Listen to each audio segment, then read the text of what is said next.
end where we perhaps began, I would hope that some of our friends on the left who have these rather romanticized views of what used to be antiseptically called race relations would, with more rigor, examine these kinds of events that I'm talking about, because it should lead them to wonder why and how was it considered such a grand idea to get rid of Black people, for example. I mean, what was driving that? What was motivating that?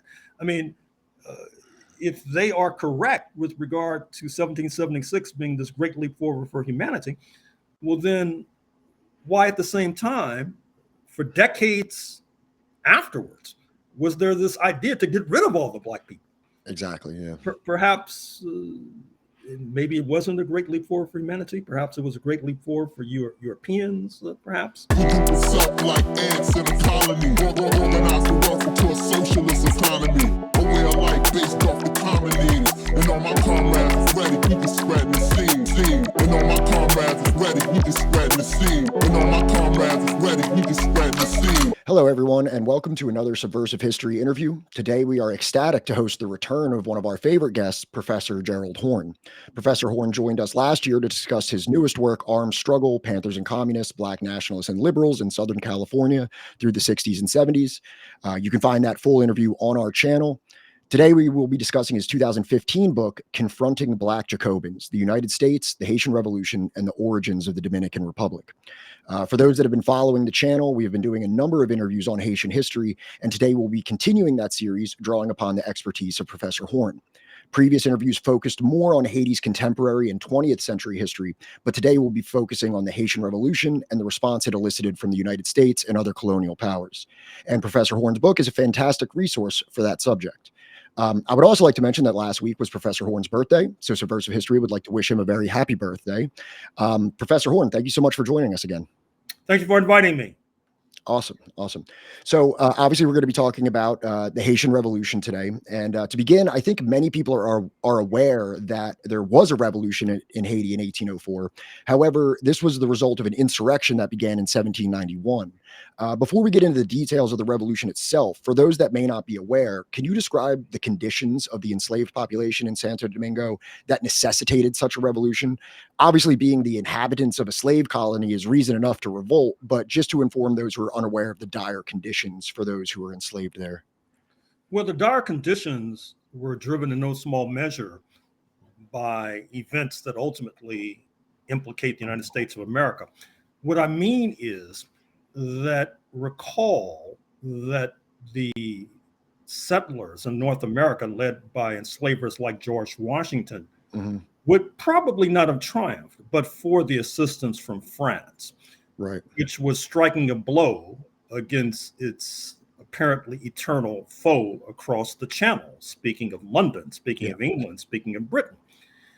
And in order to subsidize the rebels in North America, France went into debt. And in order to go into debt, it had to develop more sources of revenue, which meant, of course, helping to exploit its so-called sugar colony in the Caribbean that came to be known as Haiti. That is to say, in the run-up to 1791, actually in the run-up to July 14th, 1789, with the attack on the Bastille in France, which is the starting gun for the French Revolution in a certain sense, you had a remarkable influx of enslaved Africans into the Caribbean, into what becomes Haiti.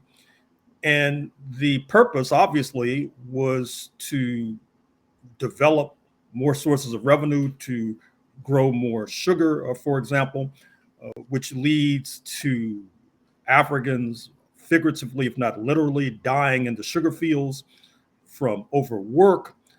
This is a horror show, not least because by some measures, during that period, Haiti is probably the most valuable colony of any European power on planet Earth. And before I go a step further, I should also mention that in recent years, there's been an explosion of scholarship and books on the Haitian Revolution.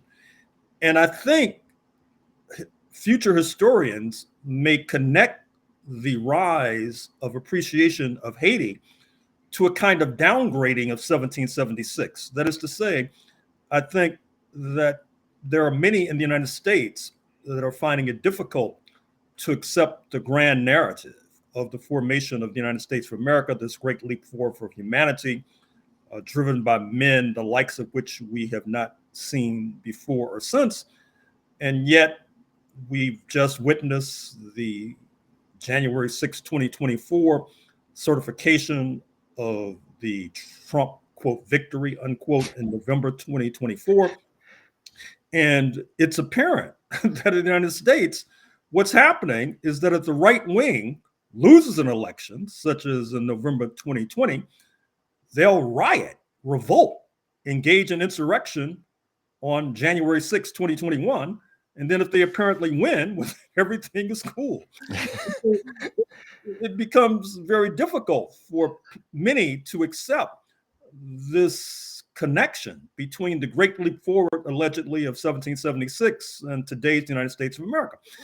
Not least because the creation of the United States of America did not lead to an abolition of slavery, even though apologists seek to twist the numbers and torture the numbers until the numbers scream, which is very difficult because in 1776, there were thousands of enslaved Africans. By 1861, there were millions.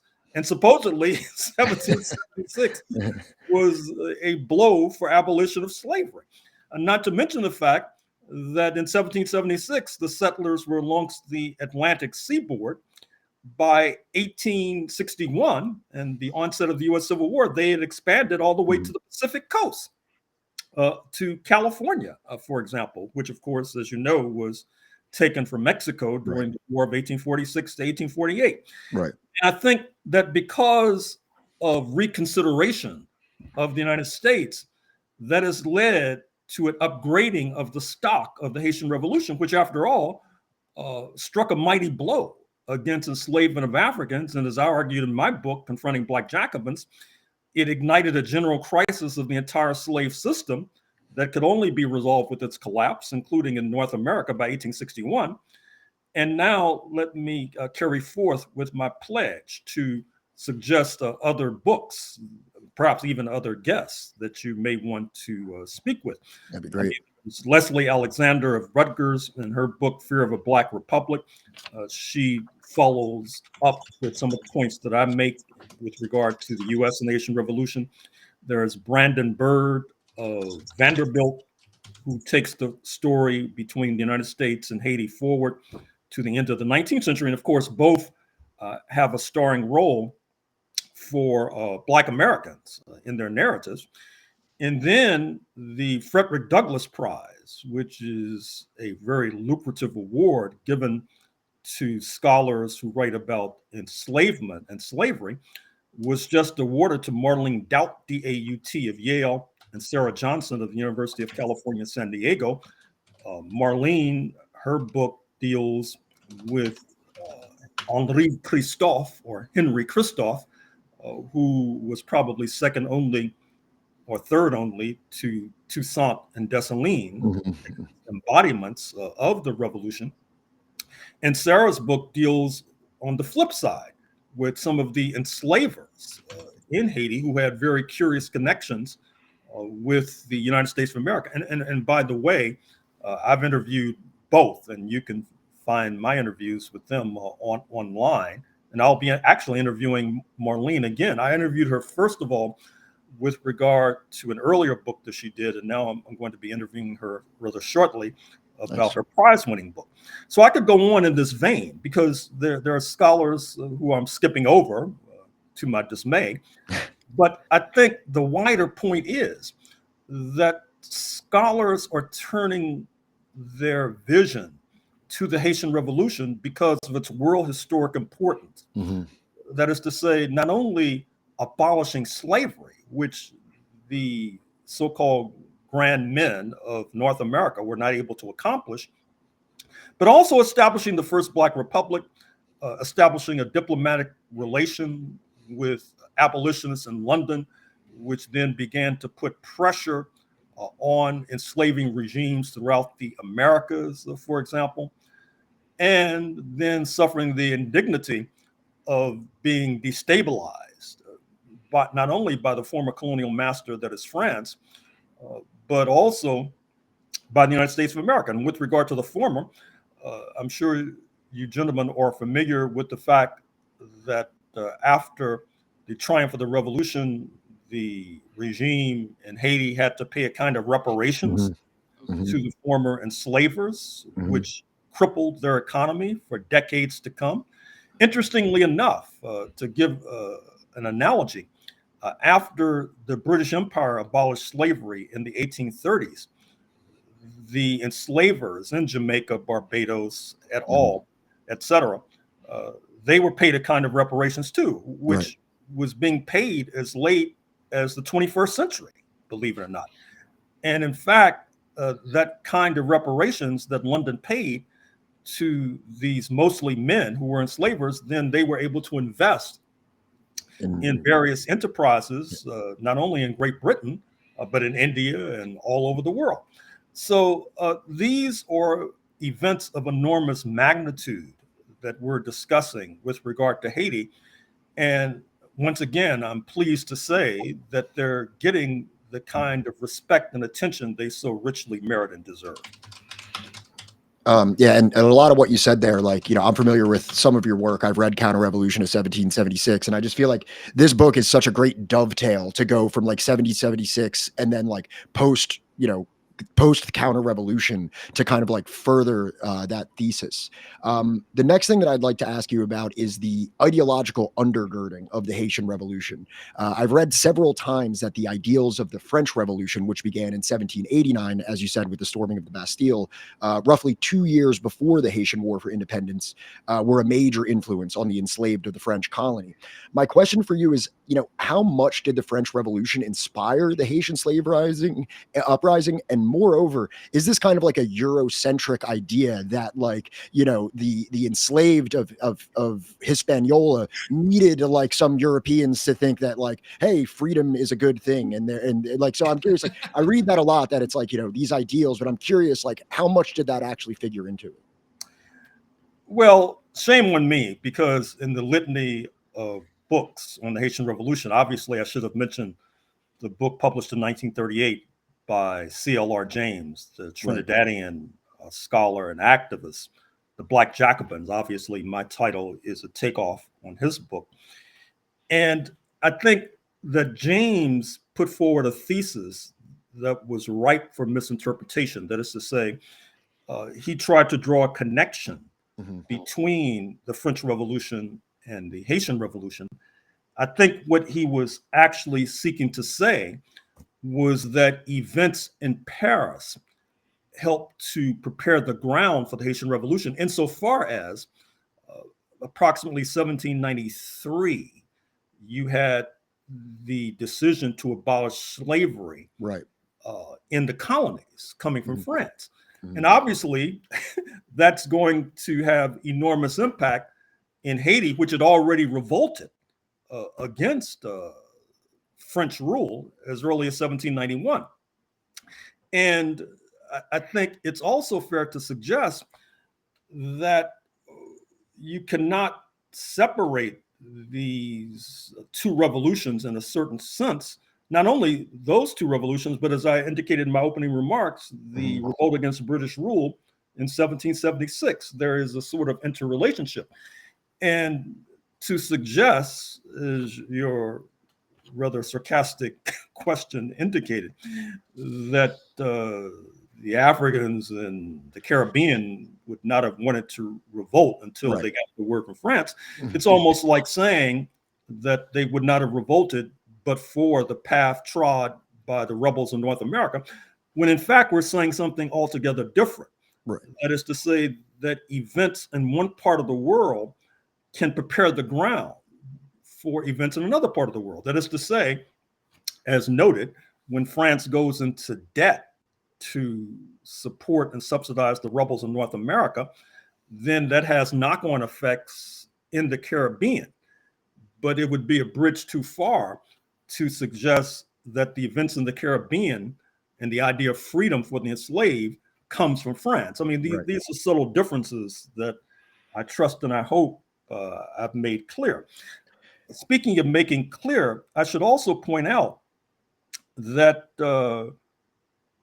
a leading role in the Caribbean, which was subject to misinterpretation, was played by so-called mixed race forces in the Caribbean. In fact, the longest, say that again. The gens de couleur, I think. Exactly. I mean, for the longest, it was suggested once again as a way to sort of deflect from the impulses of the majority that there would not have been a revolution but for the so-called mixed race forces. You know, you might detect a pattern here of seeking to denigrate the impulses of the majority. But what was actually happening was that many in the so-called mixed race community, given all of the rhetoric flowing like lava out of France about the rights of man and the rights of men, so-called, and they obviously did not see themselves as being treated equally. And this causes them to reflect on their status, which causes many of them to throw in their lot with the Africans, for example. So once again, these are very closely interconnected events that are taking place.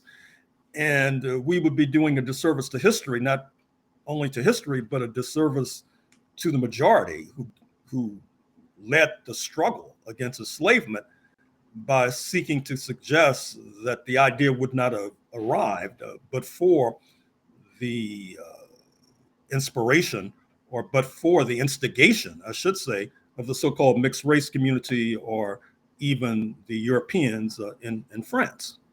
Yeah, and I do feel as though you made that perfectly clear in your book. But just for those who haven't read it, that may have read some of the previous things that I have that kind of seem to suggest that, I just think it was important to kind of clarify that, which you did very well.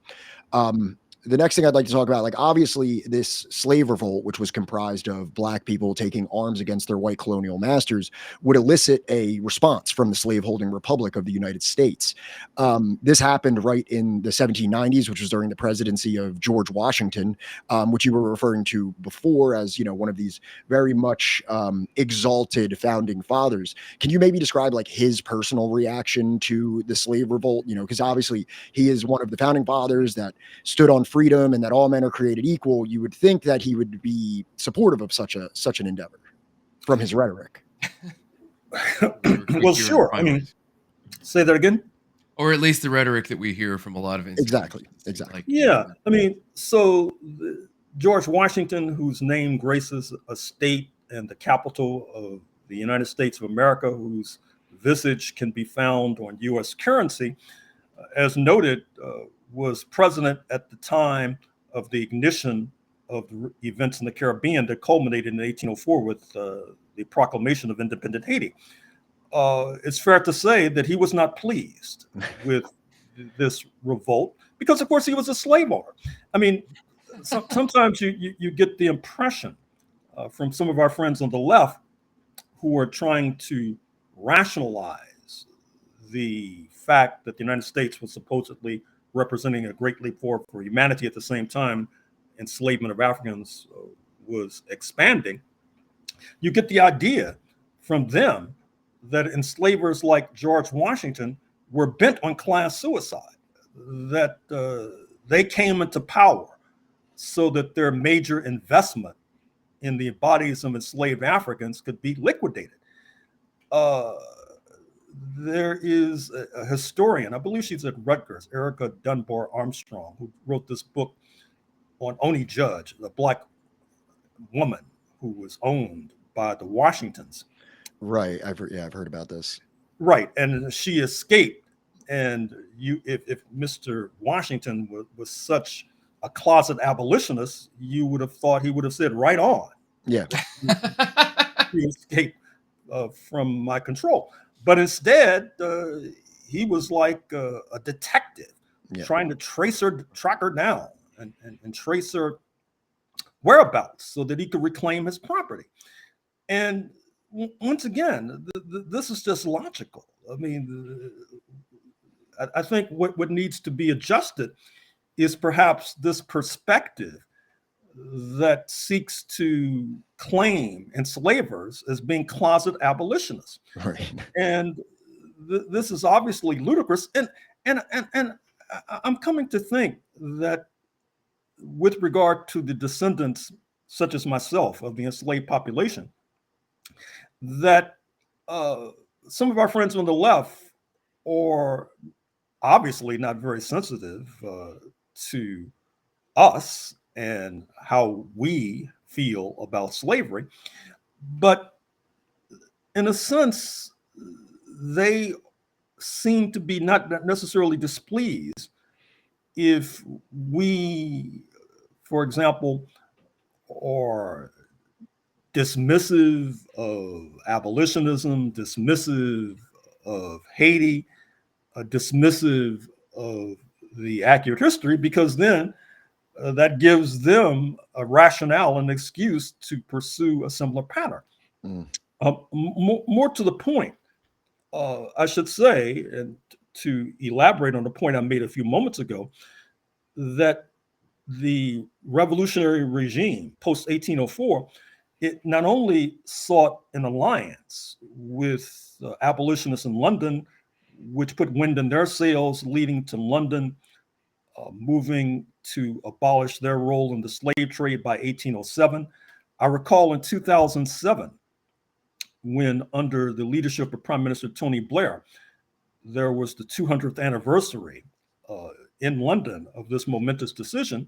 Now, on the one hand, one could look at that 200th anniversary and see it as being consistent with British mythology, which likes to play up the role of British abolitionism and act as if every prime minister was actually like George Washington, a closet abolitionist.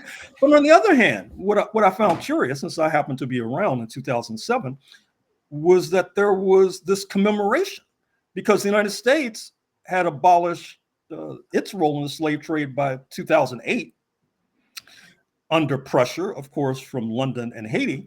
But there was not a murmur about commemorating this momentous event. And it was a very striking contrast between the two powers, not least because what happens is that when a person like myself points out this contrast, the US patriots say, aha, you're a royalist, you're a secret royalist. That's, and you don't respect republicanism. But what republicanism with a small r, that is to say, this idea of anti-monarchy. But what they should have been saying is this, and I've said this a number of times previously, so let me say it here as well, that in the United States, you can awaken just about any national in the middle of the night, and they'll start babbling and prating and prattling about real and imagined debilities of socialism, for example. Right. And yet, if you look at republicanism, anti-monarchy, for example, particularly where it reached its zenith, its apex in the United States of America, it should be apparent that republicanism did not contemplate any beyond men of European descent, or as used to be said in London, pure European descent. Yeah. I'm writing another book on Hawaii as we speak. And the kingdom, which was one of the more sophisticated states outside of Europe and North America, they sent one of the members of the royal family to Washington to confer with the leaders, because the Kingdom of Hawaii had diplomats all over the world, in South Africa, Europe. Of course, their entente with Japan is still manifested today with regard to the fact that a plurality of those who now reside in the archipelago are of Japanese origins. And this prince in Washington was subjected to segregation. That is to say, on a train. He was almost thrown off a train. And this is no way to win friends from this Hawaii kingdom. And he was very upset about it. And our friends on the left, they should look at those sorts of episodes and ask themselves how and why it is that that was to occur. This is in the 1840s, by the way, decades after 1776. And then to take it a step further, by 1893, you have the overthrow of the Hawaii kingdom by small r Republicans, who of course are overwhelmingly men of European descent, mostly with roots in the United States of America. And of course, they tried to seek to prevent non-Europeans, so-called, from not voting, for example, even though they were outnumbered tremendously. Mm-hmm. And once again, you should ask yourself, why do these Republicans, be they in the Pacific or be they in North America, tend to be so wrapped up in white supremacy, which is obviously a stunning weakness of small r Republicanism, whereas even our friends on the left, some of them who style themselves revolutionary, this apparently has not dawned on them. Not only that, but with regard to this latter group, this latter formation, when those like myself begin to raise questions about 1776 and raise questions about small r Republicanism, of course, we're excoriated, we're denounced. But it's a contradiction because many of these same forces, they consider themselves to be revolutionary. So they think there needs to be a revolution today, even though if you begin to criticize 1776, they defend it, which makes you wonder, why do you need a revolution today if 1776 was so great? So good, yeah. I mean, it's almost like, as the lawyers say about a wayward client, Your Honor, my client did not commit the crime and he will not do it again. Well, there's a kind of contradiction there that's glaring. But once again, I don't want to overly occupy the microphone. No, it's fine. We love it. We're here to have you as a guest. We're very, very interested in your commentary on these things. Real quick, the royal family of Hawaii that you were talking about, that's the Kamehameha family. No? Oh, very good. Yes. And of course, it's interesting. The Republicans, one of the themes of this book, which will probably be out next year, it's called The Counter-Revolution of 1893.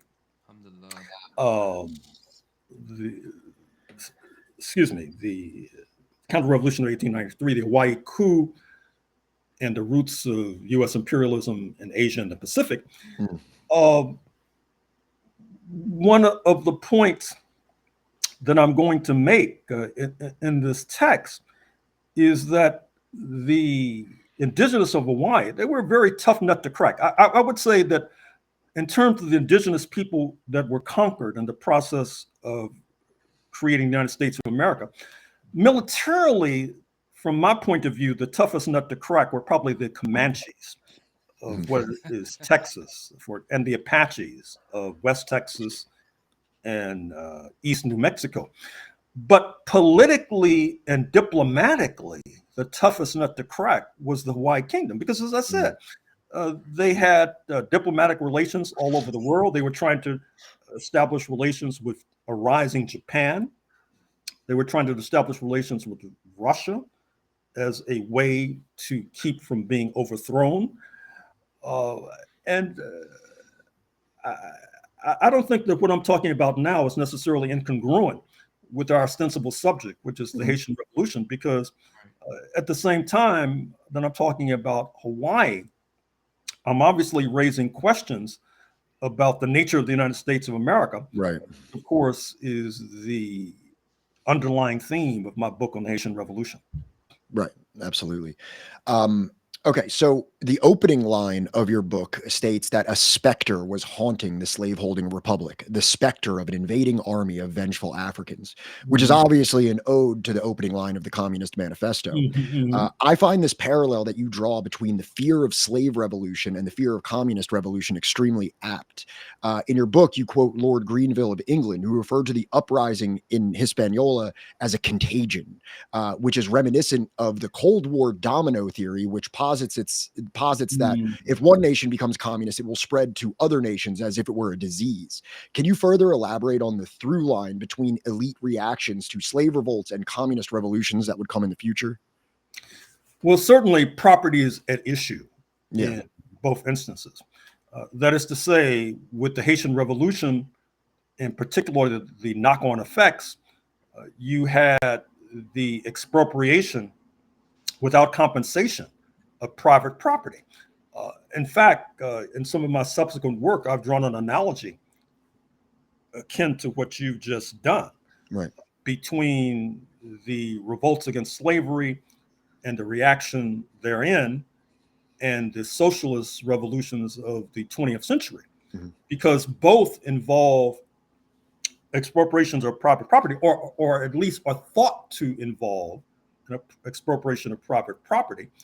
And that is one of the many reasons why, in terms of the anti-communism, which is a signal aspect of US ideology in the 20th century, it was disproportionately headquartered and cited in Dixie, for example, in places like Texas, for example.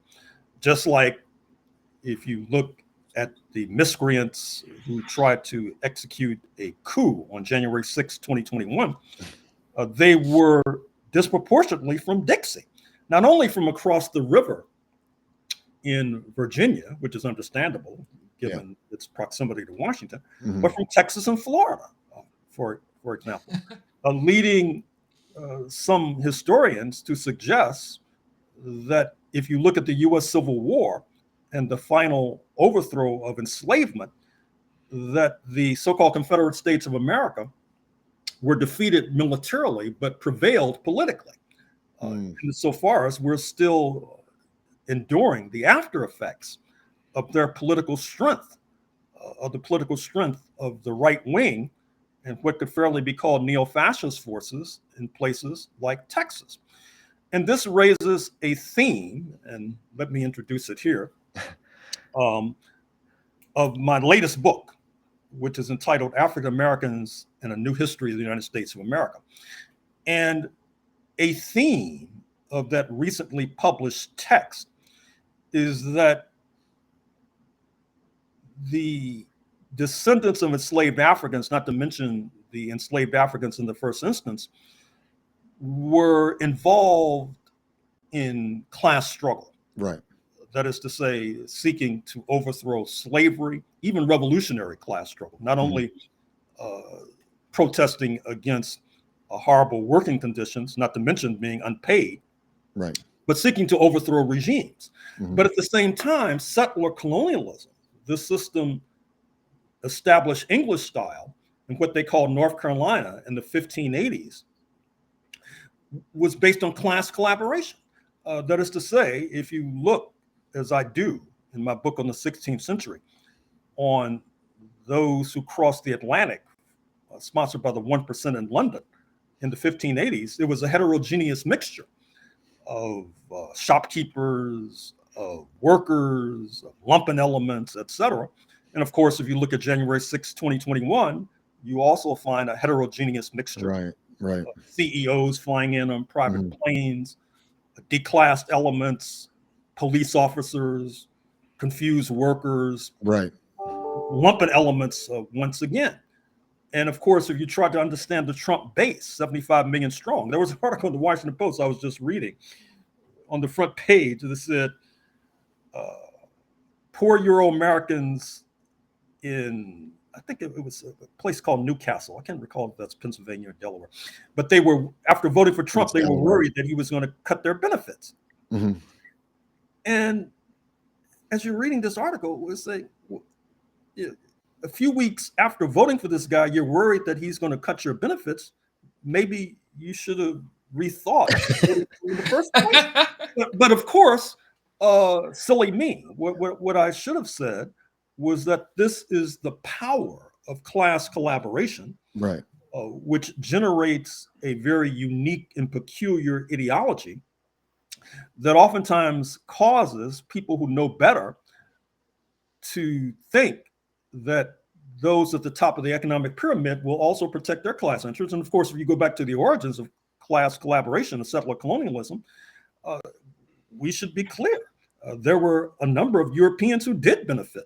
I mean, in a recent interview, I talked about the Homestead Act, enacted about 150 years ago, whereby land taken from the Native Americans was then doled out to settlers, European settlers, oftentimes fresh off the boat, for example.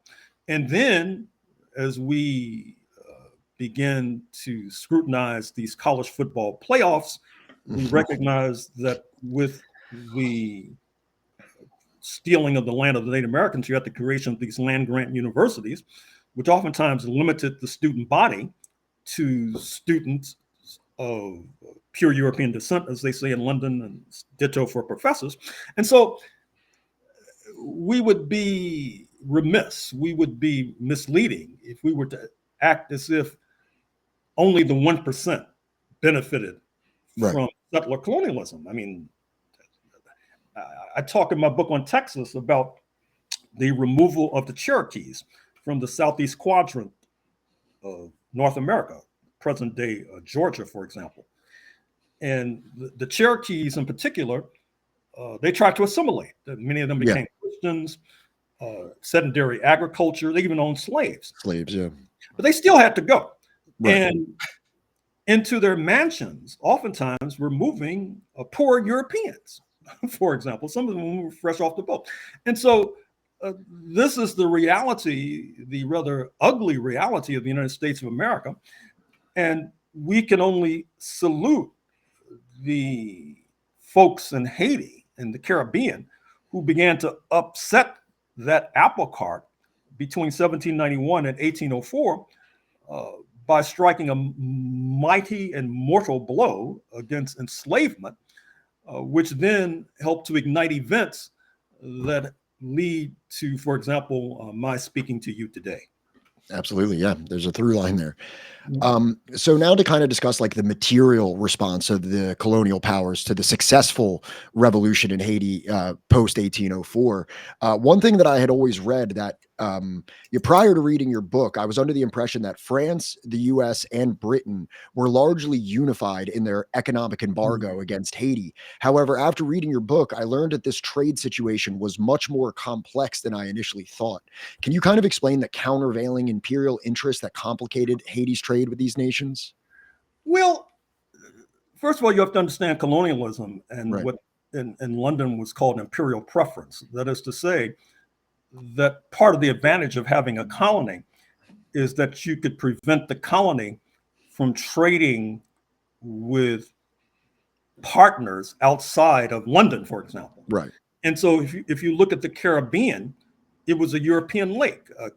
Cuba was controlled by the Spanish, Jamaica, Barbados controlled by the British, Martinique, Guadeloupe, for example, controlled by the French. You had Dutch settlers and colonists controlling, for example, Suriname on the northern coast of South America. For a while, they also controlled what is now Guyana, but which then transitioned to becoming a British colony. And so in this book that I just mentioned a moment or two ago on the Asia Pacific, one of the points I'm going to mention there is that because U.S. merchants were sort of blocked from the Caribbean because of imperial preference, being blocked by the British, the French, the Spanish, the Dutch. Therefore, they did an end run and began to move into the Pacific and moving into Asia, where they thought that there would be lesser competition, particularly Hawaii, which was independent. And so this also opens up opportunities for the revolutionaries in Haiti. For example, given the fact, as noted, that France has struck a blow against London by subsidizing the George Washington-led forces in North America, as Haiti begins, or as the revolutionaries in Hispaniola begin to push out the French, they can cut deals with Britain. Yeah, that's one of the ways that they would get arms, and that's why Toussaint Louverture, the embodiment of the Haitian Revolution, has been celebrated, even though, as you know, he wound up dying in a European prison after being, in a treacherous fashion, arrested and detained by Napoleonic forces who were in the process of trying to execute a genocide against the Africans in the Caribbean. But he was able to pit one power against another. Right, and exactly. With regard to the United States, for a while, as is typical of these capitalist elements in the United States of America, some of them were willing to trade with the Caribbean revolutionaries because at that particular moment, the nation, United States of America, was in conflict with its former colonial master, speaking of London. By that point, it also had contradictions with France. At that point, there were also conflicts with Spain because Spain controlled Florida, which already the United States was eyeing in a ravenous fashion.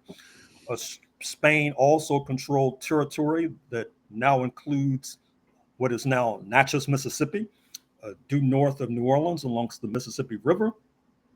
And the United States was interested in that Spanish-controlled territory as well, and was not adverse to striking a blow against Spanish interests, not only in Mississippi, but in the Caribbean as well.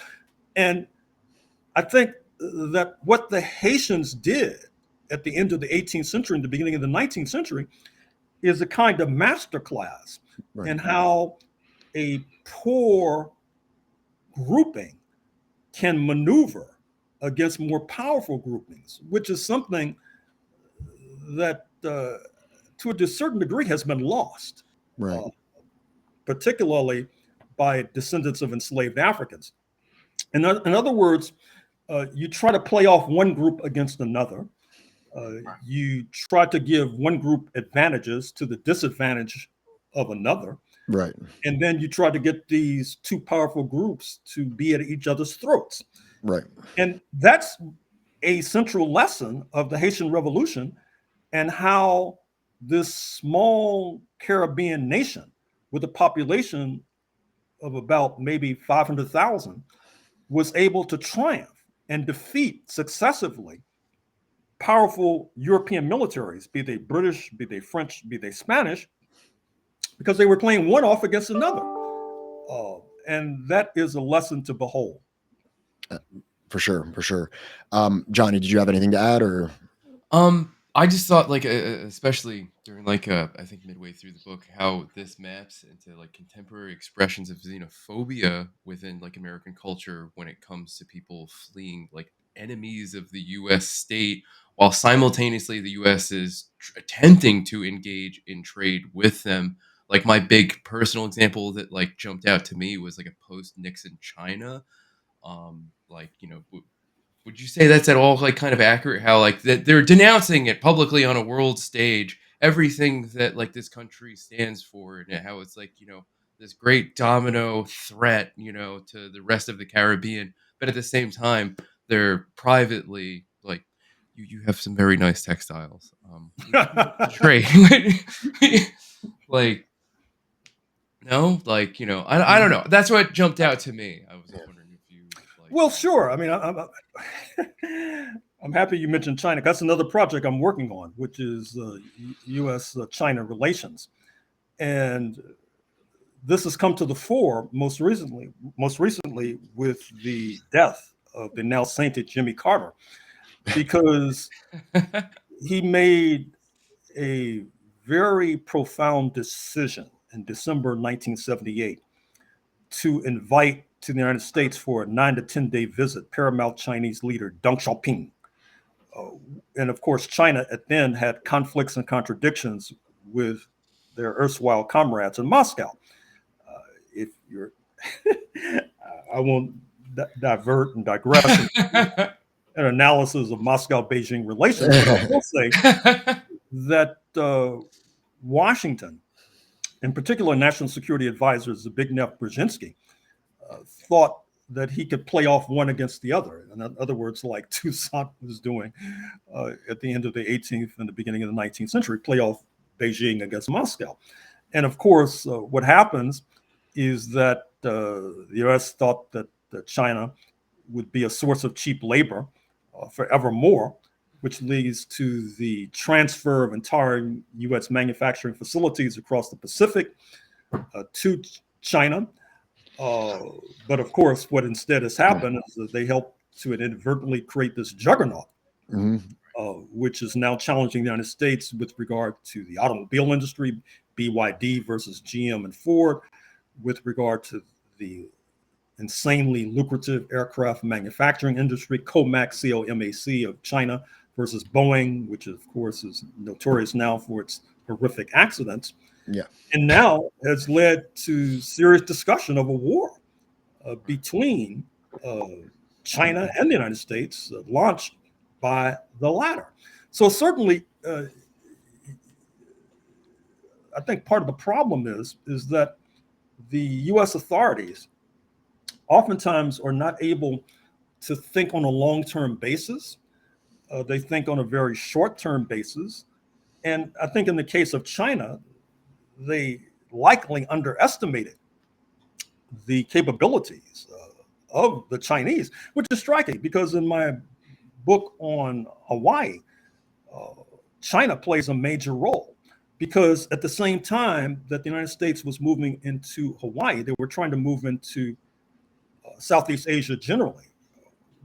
For example, Thailand, which like Haiti did not necessarily have a colonial master, right? But they kept running up against the Chinese elite in Thailand, which was repeatedly prevailing over these U.S. merchants, for example.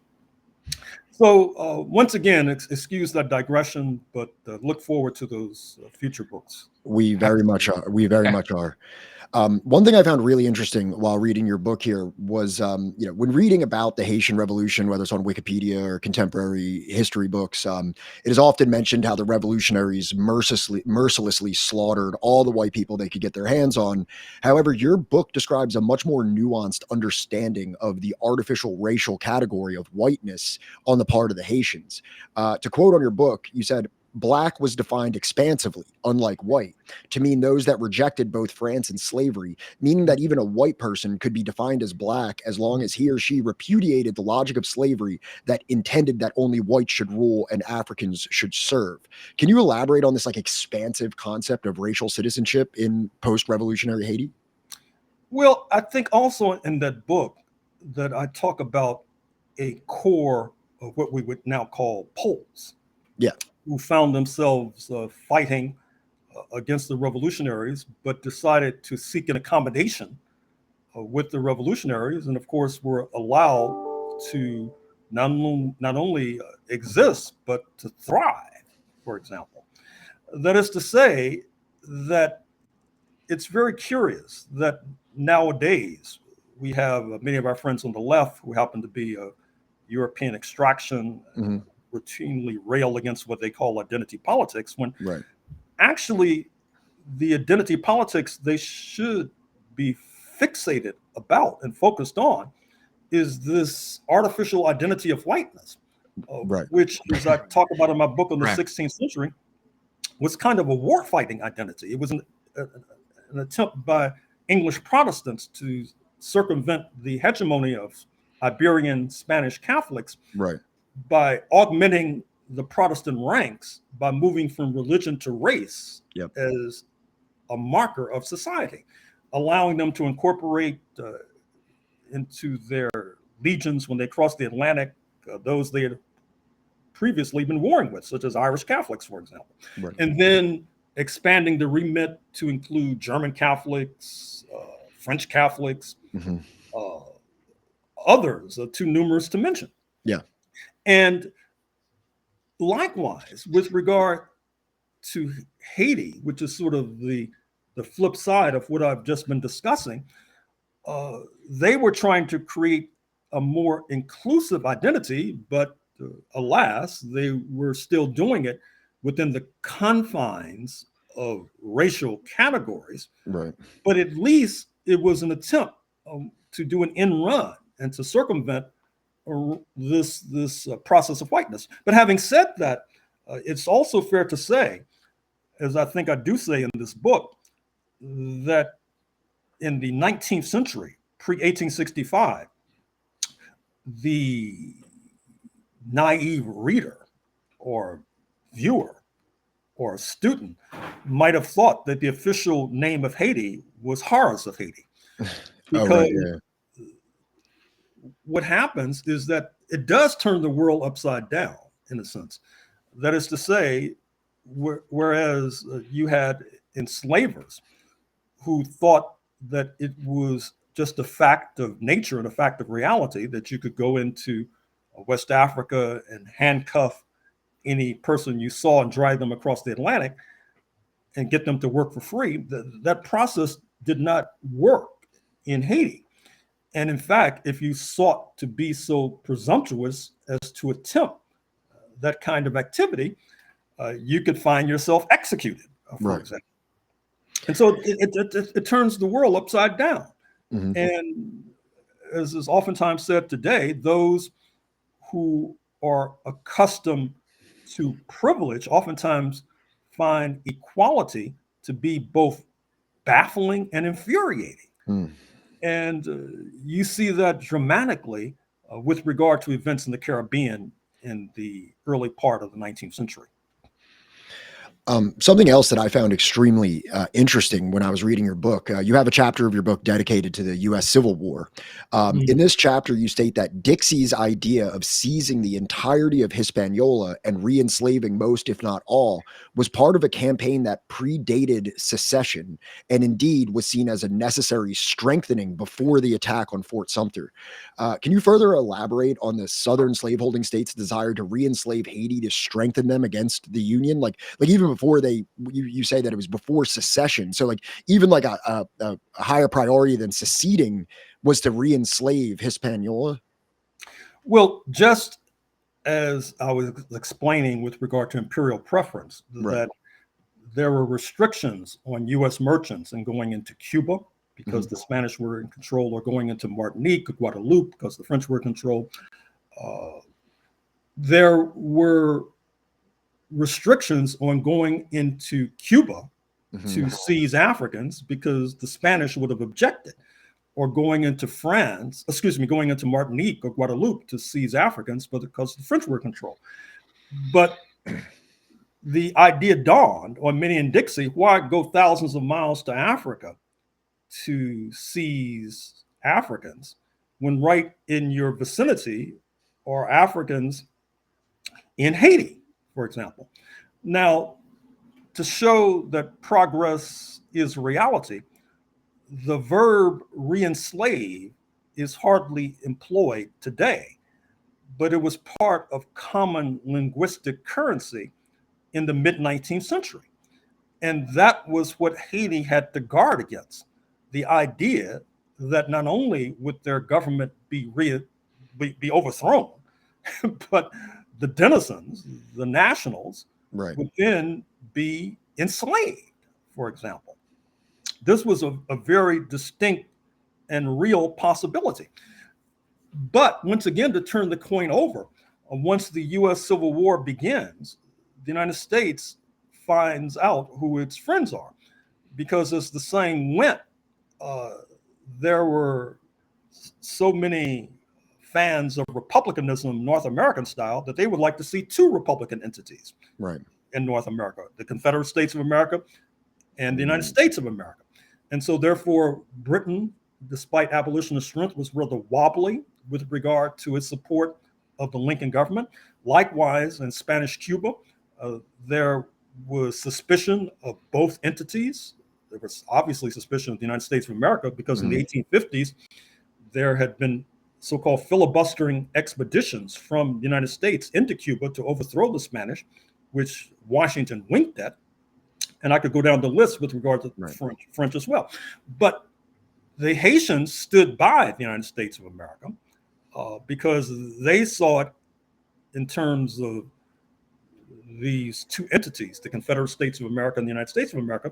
They thought their interests would be better served by the prevailing of the United States of America, even though, of course, the Lincoln government was not necessarily consistent, particularly in the early stages of the war, with regard to abolition. As you probably know, the Lincoln government for the longest was saying that their interest was in preserving the Union. Right. And if that meant concessions to enslavers, well, so be it, if it led to preserving of the Union.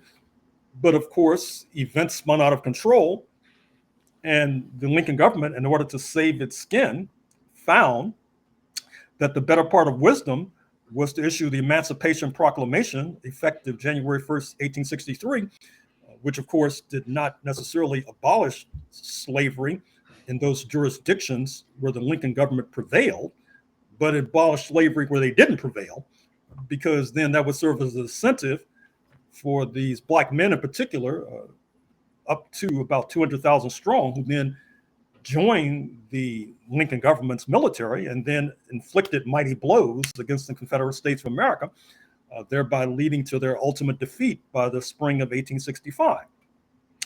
But in the wider scheme of things, the decisions by the Haitians to stand by the Lincoln government was historically justifiable, despite the Lincoln government's waffling on this bedrock issue of slavery. So one last question I'll ask you here, just in respect of your time. The conclusion of the American Civil War, like you said, and the subsequent abolition of slavery on the mainland would not end Washington's imperial interests in Haiti. In your book, you report that in 1868, President Andrew Jackson stated in his annual address to Congress that the annexation of the two republics of the island of Saint-Domingue was his goal.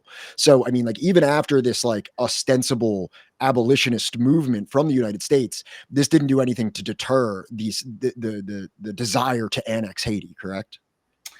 Well, I would be remiss if I were to leave this camera without mentioning a central aspect of this book, which is the split between Haiti and the Dominican Republic, which continues to roil the waters to this very day.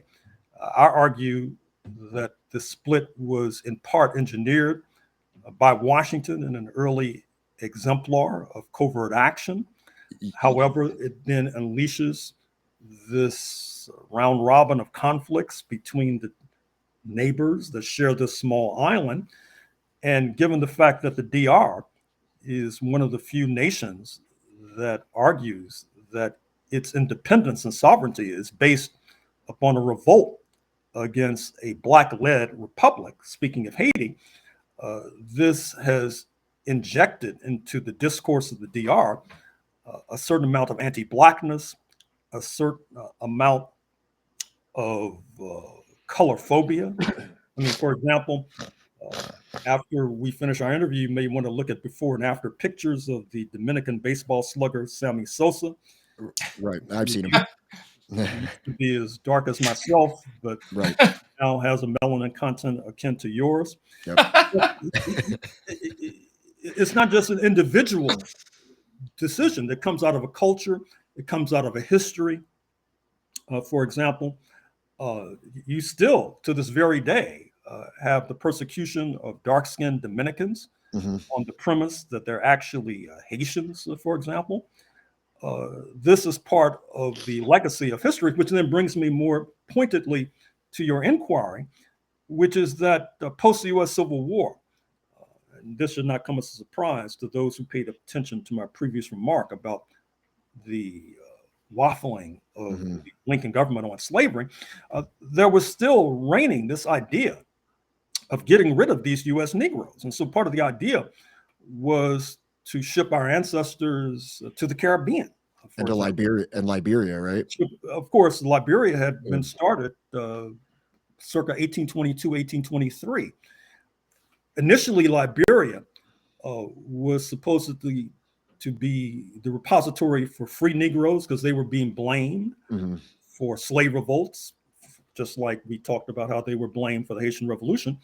But then post Nat Turner Revolt, 1831 in Southampton, Virginia, the idea was to free a goodly number of enslaved people and ship them to Liberia as well. So this idea of getting rid of Black people had not disappeared post 1865. And it almost came into fruition. That is to say, this idea of annexing Hispaniola and having it as a dumping ground for Black Americans was a real possibility. In fact, to return to my book on Hawaii, there you go. Part of the idea as well, after the annexation of Hawaii in 1898, was to use Hawaii as a dumping ground for U.S. Negroes. And then after the war in the Philippines, post 1898, the idea was to use the Philippines as a dumping ground for U.S. Negroes. And just to